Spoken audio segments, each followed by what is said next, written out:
The story begins with a mother and her young son. Her name is Anna, and her son is Zion. Anna is a scientist. One morning, Zion runs up to her, bursting with excitement. He tells her the water outside is rising and that he was swimming in it. He says it was fun. Anna smiles. She assumes he's just imagining things. She gets out of bed and moves through her usual morning routine. She brews coffee, calls her mother, and casually mentions that she isn't going to work today. She doesn't feel well and wants to stay home to take care of Zion. Outside, the rain hasn't stopped. It's been falling for hours, maybe even days. When Anna looks out the window, she realizes this isn't normal rain anymore. It's a storm. Moments later, she notices water creeping into one of the rooms. At first, it's slow, almost unnoticeable. Her phone suddenly rings. A man speaks on the other end. He says he's calling from the security company and that he's been sent to help her. He tells her to get to the upper floor immediately and to stay calm. He says he's on his way. Panic sets in. Anna grabs Zion, lifts him onto her back, and rushes out of the apartment. But the building is already in chaos. People are running in every direction, screaming,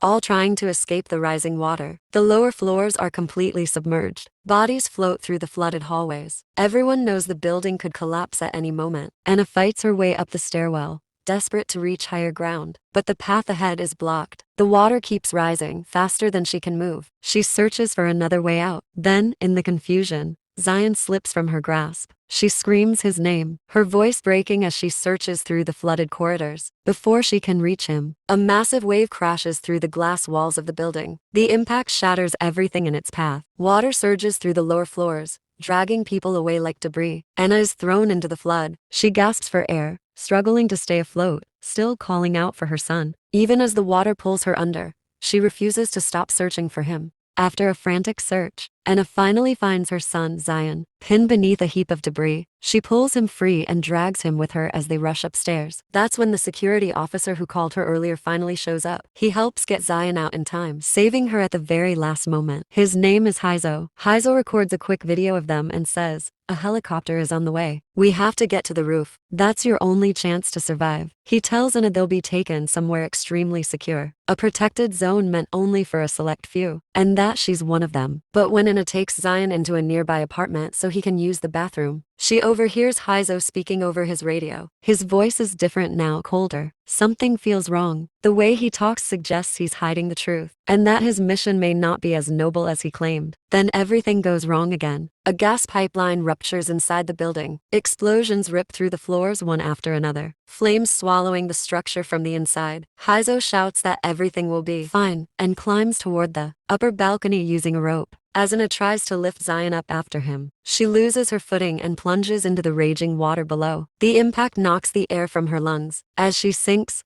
memories rush in. Years earlier, there was a car accident. Her husband died when their vehicle crashed into a river. She survived only by saving Zion with her own hands. Back to the surface and swims upward, through the flooded stairwell. On the way, she hears faint cries. A young girl is trapped inside an elevator. Anna pries the doors open, desperate to help. But it's too late. The child is already gone. Outside, looters break into flooded apartments, grabbing whatever they can. Anna doesn't look at them. Another massive wave slams into the building, swallowing everything once more. She climbs higher until she finds Hae-soo again. He's badly injured now. Zion is getting worse. He's sick, and Anna has run out of his medicine. With the rescue helicopter still not there, she has to find help on her own, carrying Zion through shattered apartments. She takes shelter in a small flat that once belonged to an elderly couple. In the kitchen, she finds dried herbs and quickly prepares a crude remedy. A final gamble to save him. It works. Zion's breathing steadies. Color returns to his face. Anna clutches him,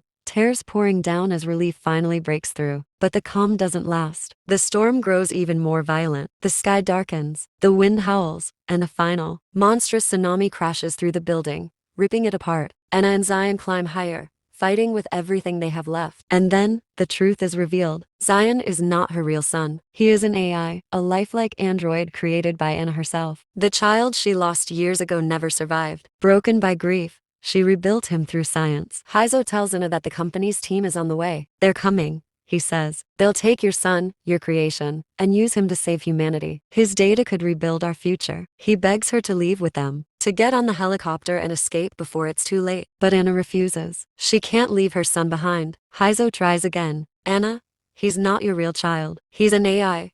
You built him. You can make more of him once you're safe. But to Anna, Zion isn't a machine. He's her boy. The only family she has left. Then, soldiers and scientists step out in heavy survival suits. They rush forward, grab Zion, and rip him from her arms. Anna collapses, pleading with the director in charge. Please, don't take him. He's just a child. The director doesn't flinch. This child will help us rebuild humanity. Through him, we will create a new race. Stronger, smarter, perfect. You should be proud. He orders Anna onto the helicopter. She doesn't move. Instead, she kneels beside Zion and whispers something into his ear. We don't hear the words. Then everything falls apart. Anna watches in horror as Hae-soo, the man who tried to protect her, is shot by the company's guards. He collapses. In that moment, Anna understands the truth. The company never planned to save anyone. They only wanted the data, the code inside Zion, extracting his entire system. And once they have what they need, they no longer care about him or her. Anna is dragged onto the helicopter as it lifts off toward a massive launch platform. Moments later, rockets ignite, and the ship tears into space. Inside the spacecraft, the director calmly explains their plan. Earth is already dying. Meteors are falling. Soon, the planet will be gone, along with every human life on it. But with Zion's AI, humanity can be reborn somewhere else. Before he can finish,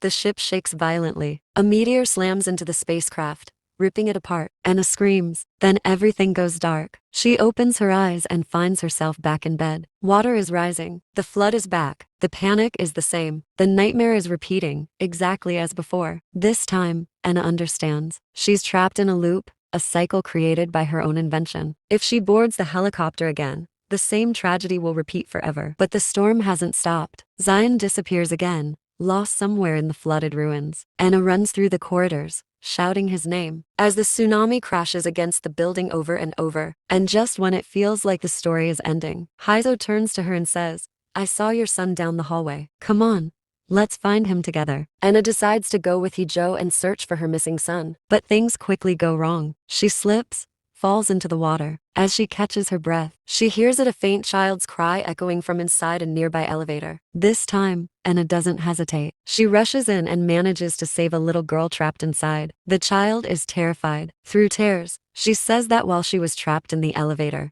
she heard voices outside. Someone was questioning a little boy, asking things like, who's your mom? And what room are you staying in? Desperate now, her search leads her into a dark room where two armed men are hiding. She begs them for answers, but they deny knowing anything. Then, without warning, they attack her. As Anna fights for her life, Joe appears outside the locked door, pounding on it, trying to get in. Inside, Anna refuses to give up. She defended herself, striking one of them with a hammer. The little girl Anna saved earlier suddenly appears and unlocks the door, freeing her. But even after surviving all of this, Anna still can't find her son. Then the horrifying truth is revealed. Anna isn't in the real world. She's trapped inside a simulation, endlessly searching for a child she lost long ago. Her son disappeared years earlier, and she has been reliving this nightmare over and over, hoping that one day she'll finally find him. Hee-jo discovers the truth as well. Together, they realize they are stuck inside these simulations, each one slightly different from the last. Their mission is to reach Zion, a childlike AI they are supposed to find and save. But no matter how many times they try, they always fail. Worse still, the company controlling the simulation sends armed soldiers in helicopters to hunt them down. Sometimes Anna dies, but every time, she wakes up again at the beginning, trapped in the same endless loop. Each time she wakes, a new number is printed on her t-shirt. The number keeps increasing. It's a counter proof that she's still inside the simulation. After countless attempts, Anna refuses to give up. She keeps pushing through every simulation, fighting to save her son and escape the loop. And through all of it, Hee-jo stays by her side, supporting her every step. Then comes the one simulation that changes everything. This time, Anna finally reaches the rooftop. A cabinet stands in front of her, something she has seen before but never opened. She hesitates, then pulls the door open. There he is, her son, Zion, the AI child she has been searching for all this time. Overwhelmed, she holds him tight and whispers that she will never leave him again. Then she asks why he never told her he was hiding here. He tells her that she was the one who told him to hide. She told him to stay inside the cabinet so they would not find him. And in that instant, everything clicks. Anna remembers the very beginning of the simulation. She had told him to hide in the cabinet and wait for her to come back. She had warned him not to let the company take him. So in every single simulation, Zion did exactly what she asked. He hid in the same cabinet, patiently waiting for her. That is why she could never find him. But before Anna can even catch her breath, The sound of helicopters fills the air. The company has arrived. They are here to capture her and the AI child. Panicking, Anna tells Zion to run. She tells him to jump into the water and swim away. He hesitates, but she insists, and finally, he jumps. Anna stays behind, fighting against the armed soldiers. Somehow, she breaks free and dives into the water after him. She finds Zion clinging to a floating tower, shaking with fear. But before they can escape, a massive tsunami begins to rise in the distance. The sky darkens. Anna pulls her son close and whispers for him to close his eyes. She tells him she will count to 30. Zion obeys. As she counts, everything fades. And now, the truth becomes clear. Anna was not just a mother. She was a scientist, working for the very company behind the simulations. She had created the AI child herself, and somewhere along the way, she stopped seeing him as a project and began to see him as her real son. And one day, within 15 days, a chain of falling stars would strike Earth. The corporations did not hesitate. They abandoned Earth and escaped into space. Soon after, the prophecy came true. Meteors rained down, massive tsunamis followed, and most of the planet was destroyed. Civilization collapsed. A small group of scientists survived. They believed Anna's AI was the key to rebuilding life on Earth. That is why they needed her. And that is why she was trapped inside the simulation. From space, Anna built another version of herself, a replica with the same memories and the same emotions. She sent this new Anna into the simulation we've been watching all along. Her mission was simple: find her son, save him. After thousands of failed loops, she finally succeeded. She saved her child. Because of that success, Anna and her AI son were chosen to return to Earth. Their purpose was clear: to rebuild what humanity had lost, ready to restart life, to repopulate the planet, and to give Earth a second chance. And with that, the movie comes to a close. A haunting yet hopeful ending that reminds us of one simple truth. Sometimes what makes us human isn't our body, it's our heart.